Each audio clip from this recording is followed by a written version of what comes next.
అందరికీ నమస్కారం. నేను మీ శ్రీకాంత్. ఈ వీడియో ఖచ్చితంగా స్కిప్ చేయకుండా మొత్తం చూడండి, స్టార్టింగ్ టు ఎండింగ్. ఎందుకంటే ఈ వీడియోలో మనం టీన్స్ లేదా కొత్తగా కాలేజ్ కంప్లీట్ చేసుకుని పాస్ అవుట్ అయినటువంటి విద్యార్థులు కానీ, వాళ్ళు జాబ్ కోసం వెయిట్ చేస్తున్న విద్యార్థులు కానీ, వాళ్ళందరూ ఫోన్కి ఎడిక్ట్ అయ్యి లేకపోతే రాత్రి పగలు ఫోన్లో చాటింగ్ చేస్తూ అన్ప్రొడక్టివ్గా వాళ్ళు టైం స్పెండ్ చేస్తున్నారు. ఇది మీరు గమనించే ఉంటారు. ఇది చాలా చాలా తీవ్రమైన సమస్య అండి. దీన్ని కొట్టిపారడానికి లేదు. ఇది మీరు ప్రతి ఇళ్లలో మనం చూసేదే. ప్రతి ఇళ్లలో మనం ఇది మాట్లాడుకుంటూనే ఉంటాం. పేరెంట్స్కి, కిడ్స్కి, గ్రాండ్ పేరెంట్స్కి, మీకు మన జనరేషన్లో ఉన్న వాళ్ళకి ఎప్పుడు క్లాషెస్ జరుగుతూనే ఉంటాయి ఈ సబ్జెక్ట్ మీద, ఈ టాపిక్ మీద. సో అందుకని నేను మీకు ఒక ప్రాగ్మాటిక్గా ఒక 5 స్టెప్ సొల్యూషన్ తీసుకొచ్చానండి. ఈ 5 స్టెప్స్లో మీరు ఎంతో కొంత పర్సంటేజ్, కనీసం 50% అయినా మీరు ప్రయత్నించగలిగితే తప్పకుండా ఒక 2 నెలల్లో మీరు మీ ఇంట్లో ఒక ప్లెజెంట్ చేంజెస్, ఒక మంచి వాతావరణాన్ని మీరు ఖచ్చితంగా చూస్తారు. అప్పుడు మీరు కమెంట్ చేయండి నాకు. అర్థమైందా? ఈ 5 స్టెప్స్లో 3వ స్టెప్ మాత్రం చాలా ఇంట్రెస్టింగ్గా ఉంటుంది. మీరు ఖచ్చితంగా మీ యొక్క పిల్లలకు కానీ, ఫ్రెండ్స్ కానీ షేర్ చేయండి, వాళ్ళు చేయమని చెప్పండి. ఇందులో మొదటిది ఫోన్ ఎడిక్షన్. ఫోన్ ఎడిక్షన్ అంటే ఏంటి? అనవసరంగా ఫోన్ చూడడం, గంటలు చూస్తూ ఉండడం. ఈ ఫోన్ ఎడిక్షన్ని మీ పిల్లలు తగ్గించాలంటే ఫస్ట్ మీరు తగ్గించండి. ఫస్ట్ స్టెప్ ఈజ్ ఆల్వేస్ మీరు తగ్గించండి. మీరంటే మీరే కాదు, పేరెంట్స్, గ్రాండ్ పేరెంట్స్ కూడా చాలా మటుకు ఈ ఫోన్ ఎడిక్షన్, అన్ప్రొడక్టివ్గా చూస్తూ ఉండడం, ఫోన్ ఒకదాని తర్వాత ఇది గంటలు గడిచిపోతాయండి. తెలియదు మనకి ఎప్పుడు గడిచిపోతుందో. ఒకటని చూస్తాం, రెండని చూస్తాం, కానీ ఒక గంట వెళ్ళిపోతుంది అలాగా. గ్రాండ్ పేరెంట్స్ కూడా, ఈయన రిటైర్ అయిపోయి ఉంటారండి. ఈయన రిటైర్ అవుతారు, ఫోన్ న్యూస్ చూస్తూ ఉంటారు, బాగుంది. అంతవరకు కాకుండా ఇక్కడ సోషల్ మీడియా యాప్స్లో కూడా పొలిటికల్ డిస్కషన్ చూడడం, వీడు వాడు తిట్టడం, వాడు వీడిని తిట్టడం, వీడు ఎవరిని కొట్టాడు, ఇంకోటి ఎవరినో పొగడ్డం, ఇలాంటివి జరుగుతూ ఉంటాయండి. మన తాతగారు చూస్తూ ఉంటారు, మనం ఇలాగా గమనించే ఉంటాం. అదేవిధంగా గ్రాండ్ మదర్స్ కూడా, ఈ రోజుల్లో గ్రాండ్ మదర్స్ కూడా కథలు చెప్పేవాళ్ళు ఎక్కువ మంది లేరండి. లేరంటలేదు, ఎక్కువ మంది లేరండి. గ్రాండ్ మదర్స్ కూడా ఎక్కువ ఈ వాట్సాప్ మెసేజ్లు, గుడ్ మార్నింగ్లు, గుడ్ ఈవినింగ్లు, ఈ మామూలు అత్త కోడళ్ళ సీరియల్స్, పోనీ ఏమైనా మంచి సీరియల్స్ చూస్తారంటే చాలా టాక్సిక్ సీరియల్స్ చూస్తూ ఉంటారండి. ఎందుకు మిస్ అవ్వకూడదు కదా ట్విస్ట్ మిస్ అవ్వకూడదు అమ్మో. సో ఇలాగా అంటే నేను చెప్పేది అవసరం కన్నా మించి చూస్తూ ఉంటారండి. నేను చూడడం తప్పనట్లేదు, చూడండి, ఎంజాయ్ చేయండి, కాదంటలేదు. సో వాళ్ళకు కూడా ఫస్ట్ స్టెప్, మీ పిల్లలు క్లీన్ హ్యాబిట్స్ ఉండాలంటే ఫస్ట్ మీరు మానాలండి. మీరు అనవసరమైనటువంటి ఈ వ్యవహారాలను తగ్గించుకోవాలి. Okay, that is number 1. Second step ఏంటంటే, ప్రతి ఇంట్లో కొన్ని గ్రౌండ్ రూల్స్ ఉండాలండి ఈ ఫోన్ వ్యవహారంలో. ఇది చాలా ఇంపార్టెంట్. ఇది ఎవరు చెప్పట్లేదండి. ఎందుకంటే ఇది ఎవరు చెప్పట్లేదు, డిస్కస్ కూడా చేయట్లేదు. ఏ ఫ్యామిలీస్ ఇద్దరు మీటింగ్ అయినా ఎవరు డిస్కస్ చేయట్లేదండి. ఇది డిస్కస్ చేయాలి. ఫర్ ఎగ్జాంపుల్, మనం బ్రేక్ఫాస్ట్, లంచ్, డిన్నర్ చేసేటప్పుడు ఫోన్ మాత్రం వాడకూడదు. ఫోన్ లేకుండా తినాలి. వాడు చూస్తూ ఉంటాడు, ఫోన్ చూస్తూ ఉంటాడు, తింటూ ఉంటాడు, ఏం తిన్నాడో తెలీదు, సరిగ్గా నవ్వడు, సరిగ్గా మింగడు, దగ్గుతాడు, వాటర్ ఏమో ఫోన్ మీద పడిపోతుంది. ఇవన్నీ అవసరం అండి అసలు?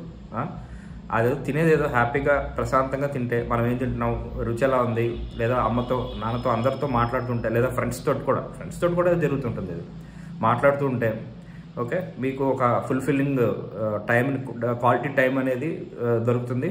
మీరు తిన్నది కూడా బాగా అరుగుతుంది కూడా. సో తినేటప్పుడు మీరు ఫోన్స్ ఖచ్చితంగా 100% అవాయిడ్ చేయాలండి. 30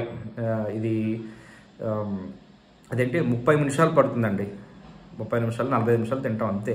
దానికోసం మధ్యలో ఫోన్ ఇంటరప్షన్స్, మధ్యలో సినిమాలు చూడడం ఎందుకంటే నాకు అర్థం కాదు. సో ఇది రెండోదండి. సో ఈ రెండో దాంట్లోనే మీరు నో ఫోన్ డే, ఒకవేళ మీకు అంతగా ఓపిక ఉంటే, ఇంప్లిమెంట్ చేయగలిగితే నో ఫోన్ డే అని చెప్పి పెట్టుకోండి. ఆ రోజు ఫ్యామిలీలో ఎవరు ఫోన్స్ ఎక్కువ వాడకూడదు. ఏదైనా ఎమర్జెన్సీ అయితే మాట్లాడతారు, అది వేరే విషయం. ఎక్కడన్నా పిక్నిక్ వెళ్తారు, లేదంటే ఏదైనా గేమ్ ఆడుకుంటారు అందరూ కలిసి, లేకపోతే ఇద్దరు ఫ్యామిలీస్ మీట్ అయ్యి అంతా ఏదో సరదాగా డిస్కస్ చేసుకుంటారు, పాడుకుంటారు, నవ్వుకుంటారు. అలాంటివి 2 నెలలకి ఒకసారి అయినా సరే చేయండి, without any phone. Phone just half an hour కన్నా తక్కువ పెట్టుకునే 20 సెట్టింగ్స్లో మీరు ఇది కూడా చేయొచ్చండి. సో ఇవి ఒకటి, మీరు ఫస్ట్ ఈ హ్యాబిట్ నుంచి బయటపడాలి. సెకండ్, ప్రతి ఇంటికి రూల్ ఉండాలండి. అది మీకు అర్థమైంది అనుకుంటా. ఈ రెండు అర్థమైతే మీకు మూడోది చెప్తాను. ఇది ఖచ్చితంగా మీ పిల్లలు చేయించండి. ఇది చాలా ఇంట్రెస్టింగ్గా ఉంటుంది, బాగుంటుంది కూడా. అదేంటంటే, మీరు మీ పిల్లలకి, అబ్బాయికి కానీ అమ్మాయికి కానీ, ఒక మంచి డైరీ, బ్రహ్మాండమైనటువంటి డైరీ కొనివ్వండి. కాస్ట్లీ డైరీ ఉండాలి. అది చూడడానికి చాలా అట్రాక్టివ్గా ఉండాలి. ఇది చూస్తే మాత్రం నేను యూస్ చేసుకోవాలి అన్న ఫీలింగ్ ఆ అబ్బాయికి కానీ అమ్మాయికి కానీ కలగాలన్నమాట. అలాంటి డైరీ మీరు కొనివ్వండి. మన మార్కెట్ ప్లేస్లో చాలా ఉన్నాయి. ఓకే, అది కొనిచ్చి ఒకటే రెండే కండిషన్లు అండి. ఏంటంటే మధ్యాహ్నం 2, రాత్రి 11.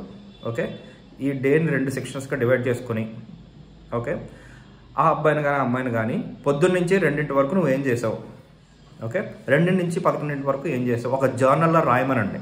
ఓకే, ఉదాహరణకి ఆ అమ్మాయి రాస్తుంది, ఓకే, పొద్దున్న నుంచి 2 వరకు ఏం చేశాను, పొద్దున్న లేచాను, దోశ తిన్నాను, అమ్మతో మాట్లాడాను, తాతయ్యతో మాట్లాడాను, మా ఫ్రెండ్కి ఫోన్ చేశాను, తర్వాత చాటింగ్ చేశాను రాసుకుంటుంది. ఓకే, మీరేం అనకండి ఏం రాసుకున్నా సరే. ఓకే, ఇప్పుడు 2 నుంచి 11 వరకు, ఓకే, కొంతసేపు పడుకున్నాను, టీ తాగాను, నాన్నతో మాట్లాడాను, కొంతసేపు సంగీతం క్లాస్కి వెళ్ళాను, తర్వాత చాటింగ్ చేశాను రాసుకోండి. ప్రతి టాస్క్ ఎన్ని నిమిషాలు పట్టింది అప్రాక్సిమేట్గా మార్క్ చేసుకోమనండి.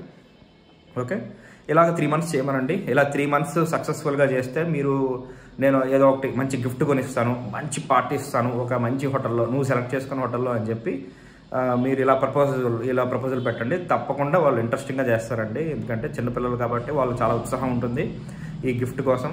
ఈ ఛాలెంజ్ వాళ్ళు తీసుకోవడానికి రెడీగా ఉంటారండి. 100% చేస్తారండి. సో ఇలా చేయండి. సో అయితే ఏమవుతుందంటే, కొన్ని రోజులు అయిన తర్వాత ఆ అబ్బాయి కానీ అమ్మాయి కానీ రాసుకుంటారు, ఇలాగా నేను ఇలా చదువుకున్నాను, దానివల్ల నాకు ఎక్కువ మార్కులు వచ్చాయి, లేకపోతే ఈ పలానా యాక్టివిటీకి నేను ప్రిపేర్ అయ్యాను, లేకపోతే ఈ పలానా కాంపిటీషన్లో నేను గెలిచాను, లేకపోతే చాటింగ్ చేశాను ఇంతసేపు, తర్వాత నా బుర్ర కన్ఫ్యూజ్ అయిపోయాను నేను. సో అలాగా వాళ్ళు ఏం చేశారు, రిజల్ట్స్ ఏమున్నాయి అనే దానికి ఒక కనెక్షన్ ఉంటుందండి. ఓకే, అప్పుడు ఏమర్థం అవుతుందంటే ప్రాక్టికల్గా, ఓకే, దీన్ని బట్టి నేను ఎక్కువ చాటింగ్లో నేను అనవసరమైనటువంటి ఎమోషన్స్ గురైతే నాకు నిద్ర ఉండట్లేదు, ఈ నిద్ర లేకపోవడం వల్లే నాకు ఇవాళ ఇలా జరిగింది అనేటువంటి రియలైజేషను చాలా చాలా బలంగా తెలుస్తుందండి. అంటే ఎదుటి వాళ్ళు చెప్పడం కాదు, వాళ్ళు తెలుసుకోవడం వేరు కదా. ఇప్పుడు ఎక్స్పీరియన్స్తో తెలుసుకోవడం వేరు కదా. మీరు ఆ ఎక్స్పీరియన్సే పేరెంట్స్ మీకు కిచ్చికిస్తున్నారు అనమాట. సో ఈ ఎక్స్పీరియన్స్తో తెలుసుకోవడం అనేది చాలా బలంగా ఉంటుందండి. అది మెమరీ కూడా చాలా స్ట్రాంగ్ ఉంటుంది.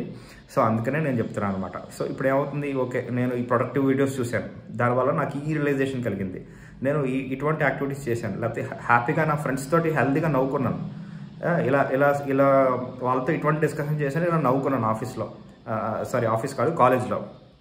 ఓకే, సో అటువంటి టాస్క్ వారు ఏం చేశారు, వాళ్ళ రిజల్ట్ ఏంటి, వాళ్ళ యొక్క ఓవరాల్ ఎక్స్పీరియన్స్ ఏంటి అనేది కాంక్రీట్గా అర్థమవుతుంది. అప్పుడు ఏమవుతుందంటే మెల్లిమెల్లిగా ఈ అనవసరమైనటువంటి చాటింగ్ని, అనవసరమైనటువంటి టాస్కుల్ని, ఓకే, తగ్గిస్తారండి.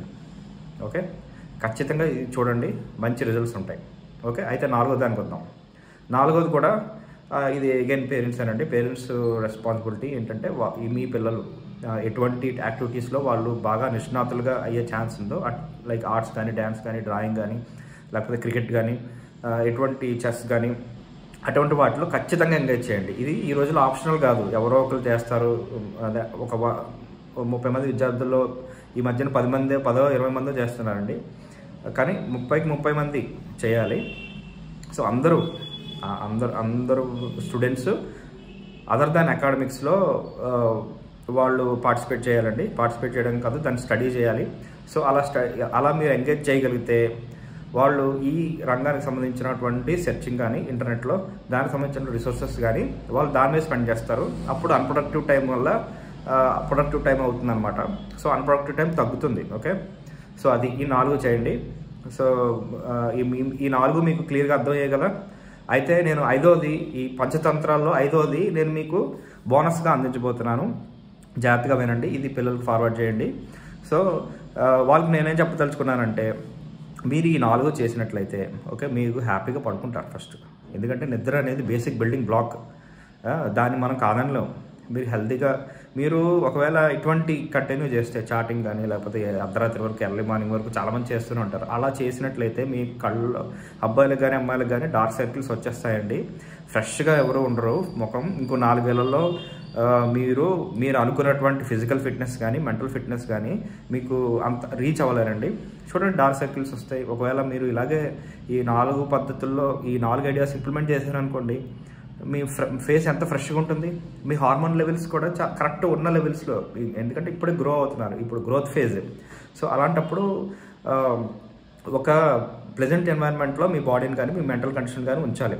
సో అలా చేశారనుకోండి, మీరు చాలా ముఖం ఫ్రెష్గా ఉంటుంది. మజిల్స్ అన్నీ ఇవన్నీ చాలా స్ట్రాంగ్గా ఉంటాయి. ఎందుకంటే స్లీప్ లేదు కదా. స్లీప్ సరిపడా ఉంటే మీకు మిగతావన్నీ చాలా సెట్ అవుతాయండి. మెంటల్గా అంత డిస్టర్బ్ అవ్వరు, చాలా స్ట్రాంగ్ ఉంటారు. ఎందుకు మీరు ఒక పెద్ద అయిన తర్వాత లేదా మీరు కొన్ని రోజుల్లో ఇలా ఫ్రెష్గా ఉంటే, మీరు అమ్మాయి అనుకోండి, మీరు క్యూట్గా ఉన్నారు, అరే ఈ అమ్మాయి చాలా బాగుంది, క్యూట్గా ఉంది అనేటువంటి కాంప్లిమెంట్ మీరు మిస్ అవ్వదలుచుకున్నారా? మీరు అబ్బాయి అయితే ఓకే, అరే వీడు భలే పండులా ఉన్నాడే, మహేష్ బాబులా ఉన్నాడే అనేటువంటి కాంప్లిమెంట్ వస్తే ఎలా ఉంటుంది మీకు? సో అందుకని మీరు ఇదే విధంగా కంటిన్యూ చేస్తే ఇటువంటి మీ గోల్స్, మీ ఆబ్జెక్టివ్స్ రీచ్ అవ్వడానికి చాలా కష్టం అండి. ఒకవేళ మీరు ఇదే విధంగా ఈ 4 చెప్పబడిన విధంగా మీరు చేసినట్లయితే ఖచ్చితంగా మీరు అనుకున్న శరీరాకృతి, ఒక మెంటల్ ఎబిలిటీ అనేది ఓకే, డెవలప్మెంట్ అనేది ఓకే, మిగతా వాళ్ళకన్నా చాలా తొందరగా పొందుతారండి. ఓకే, మీకు అర్థమైంది కదా. అదేవిధంగా మీరు ఎలాగ ప్రొడక్టివ్గా యూజ్ చేసుకున్నాను అనుకోండి, నేను 4వ స్టెప్లో చెప్పాను కదా, ఈ హాబీస్ కానీ లేకపోతే ఏమైనా ఫోటోగ్రఫీ కానీ డిఫరెంట్ యాక్టివిటీస్లో కానీ ఎంగేజ్ అయ్యారనుకోండి, దాని మీద మీరు ఎక్కువ రీసెర్చ్ చేసి స్పెండ్ చేశారనుకోండి, ఏమో రేపొద్దున్న మీకు జీవనోపాధి అవ్వచ్చు కదా. దాని బేసిస్ మీద మీరు ఒక బిజినెస్ పెట్టచ్చు కదా, తర్వాత ఒక 10 ఏళ్ళ తర్వాత ఎవరికి తెలుసు. మీరు అర్థమైందా? సో అందుకని ఇటువంటి ఆపర్చునిటీస్ మీకు మీ యొక్క ఎనర్జీ లెవెల్స్, మీ యొక్క టాలెంట్ ఇప్పుడు మీరు సాన పెట్టాల్సిన టైం అండి. సో అలాంటప్పుడు మీరు ప్రొడక్టివ్ హ్యాబిట్స్ మీద ఫోకస్ చేసినట్లయితే మీ ఫ్యూచర్ కూడా చాలా బాగుంటుంది అని చెప్పి నేను విజ్ఞప్తి చేస్తూ థ్యాంక్ యూ సో మచ్ అండి. మీకు ఈ వీడియో నచ్చినట్లయితే సబ్స్క్రైబ్ చేసుకోండి, లైక్ చేయండి, షేర్ చేయండి. Thank you so much and have a good night every day. Thank you so much.